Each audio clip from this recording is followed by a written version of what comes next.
আজকে আমরা এখনো লক্ষ্য করছি নির্বাচন কমিশন এখন পর্যন্ত আমাদের পক্ষ থেকে জানানো কনসার্ন গুলো আমলে নিচ্ছেন না। একটু আগে ব্রিফ শুনেছেন যে কেউ কেউ রিডিং রুমে যেও শিক্ষার্থীরা বিরক্ত ফিল করছে, শিক্ষার্থীরা অভিযোগ দিচ্ছেন যে রিডিং রুমে যাওয়ার কারণে শিক্ষার্থীরা তাদের পড়াশোনা সহ অন্যান্য কার্যক্রম ব্যাহত হচ্ছে। আমি নির্বাচন কমিশনকে অনুরোধ করব এ ধরনের কেউ যদি নীতিমালা ভঙ্গ করে তাদের প্রতি যে ব্যবস্থা নেওয়া দরকার সেটি যাতে নির্বাচন কমিশন ঠিকঠাক ভাবে নেন।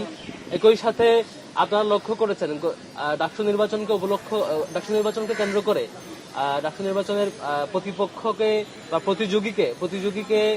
প্রতিদ্বন্দ্বীকে কোনোভাবেই ইতিবাচক কম্পিটিশনের মধ্য দিয়ে তাদের যে প্রতিযোগিতা সেটি দেখাতে না পেরে বরং মিথ্যা ফ্রেমিং এর মধ্য দিয়ে অনলাইনে প্রপাগান্ডা এবং বাজে কাজগুলো পরিচালনা হচ্ছে। আমরা আবার একটু স্মরণ করে দিতে চাই, এই গত বছর জুলাই অগাস্টের যে গণ অভ্যুত্থান, সেই গণ অভ্যুত্থান আমরা সবাই একসাথে আন্দোলন করেছি।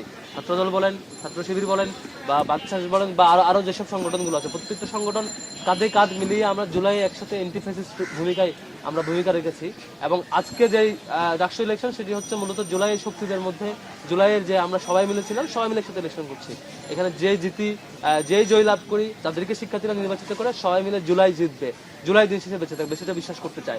কিন্তু এখন পর্যন্ত যেখানে ছাত্র শিবির সংগঠন হিসেবে সারা দেশে দেশব্যাপী 2010-11 সালের পর থেকে আওয়ামী লীগ যখন থেকে ফেসিবাদ হয়ে ওঠার চেষ্টা করছিল তত্ত্বাবধায়ক সরকার বিলুপ্তের মধ্য দিয়ে, তখন থেকে ছাত্র শিবির দেশব্যাপী তার আন্দোলন পরিচালনা করতে যে শত শত শিক্ষার্থীকে ক্রস ফায়ার মুখোমুখি হতে হয়েছে, শত শত শিক্ষার্থীকে দিন দুপুরে ক্রস ফায়ার দিয়ে হত্যা করেছে সারা দেশে।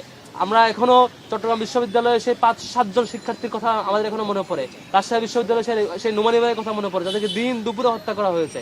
এভাবে সারা দেশে ছাত্র শিবিরের জনশক্তিদেরকে ক্রস ফায়ার দিয়ে হত্যা করা, ছোট ছোট প্রোগ্রাম থেকে গ্রেফতার করে বা পাঠচক্র বা অন্যান্য স্টাডি সার্কেল থেকে গ্রেফতার করে অস্ত্র মামলা দেওয়া এবং সারা দেশের সকল পর্যায়ের থানা থেকে ওয়ার্ড পর্যন্ত সকল পর্যায়ের দায়িত্বশীলদেরকে গুম করে নিয়ে যাওয়া, এই সামগ্রিক পরিস্থিতি দেশব্যাপী ছাত্র শিবির ফেস করেছিল। ফেসিবাদের সর্বপ্রধান এবং প্রথম ভিকটিম ছিল ছাত্র শিবির। এবং সর্বশেষ যখন আওয়ামী লীগ আর পেরে উঠছিল না, একটা মাত্র সংগঠনকে নিষিদ্ধ করেছে আমাদের ছাত্র সংগঠনগুলোর মধ্যে যে সংগঠনকে নিষিদ্ধ করেছে সেটি হচ্ছে ইসলামী ছাত্র শিবির।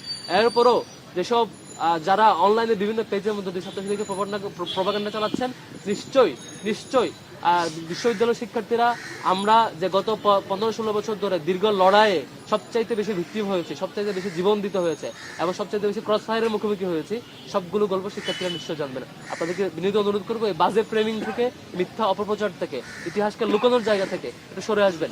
আপনাদের যে ইতিবাচক জায়গা সেগুলো দেখাবেন। ঢাকা বিশ্ববিদ্যালয়ের শিক্ষার্থীরা বোকা না, এটা এলাকার মেম্বার ইলেকশন না, এটি এলাকার ইউনিয়ন চেয়ারম্যান ইলেকশন না, ঢাকা বিশ্ববিদ্যালয়ের শিক্ষার্থী। আপনি যত মিথ্যার মধ্য দিয়ে, মিথ্যা গল্প রটিয়ে এবং বিভিন্ন কিছু এডিট করার মধ্য দিয়ে নানাভাবে গল্প ফ্রেমিং করবেন, তত বেশি আপনার অবস্থান নষ্ট হবে। আমরা বিশ্বাস করতে চাই জুলাইয়ের শক্তি যারা মাঠে ময়দানে অবদান রেখেছেন তাদের কারো ইমেজ নষ্ট না হোক, তারা প্রত্যেকের শিক্ষার্থীদের কাছে সেই গ্রহণযোগ্যতা ধরে রাখুক, তাদের ইতিবাচক ইমেজটুকু থাকুক। কে জয়ী হবে কে পরাজিত হবে সেটা ইলেকশন পরবর্তী বোঝা যাবে, কিন্তু তার আগ পর্যন্ত কাউকে বিশ্ববিদ্যালয়ের শিক্ষার্থী হিসেবে যে ইমেজে দেখার কথা, যে ভাবমূর্তির মধ্যে দিয়ে দেখার কথা সেটুকু দেখুক বলে আমরা প্রত্যাশা করতে চাই। তাই সকল প্রতিযোগী ভাইদেরকে, আমাদের বন্ধু সংগঠনের ভাইদেরকে অনুরোধ করবো ছাত্র শিবিরের ব্যাপারে এবং অন্যান্য প্রতিযোগীর ব্যাপারে যে ধরনের ফ্রেমিং করা হচ্ছে, যে ধরনের আজেবাজে ভিডিও এডিট করা হচ্ছে, এগুলো থেকে দূরে থাকবার অনুরোধ করবো। সর্বশেষ গতকালকে রাতেও আমাদের 2 জন প্রার্থীকে নিয়ে এআই দিয়ে বিভিন্ন ভিডিও এডিট করে প্রচার করা হয়েছে।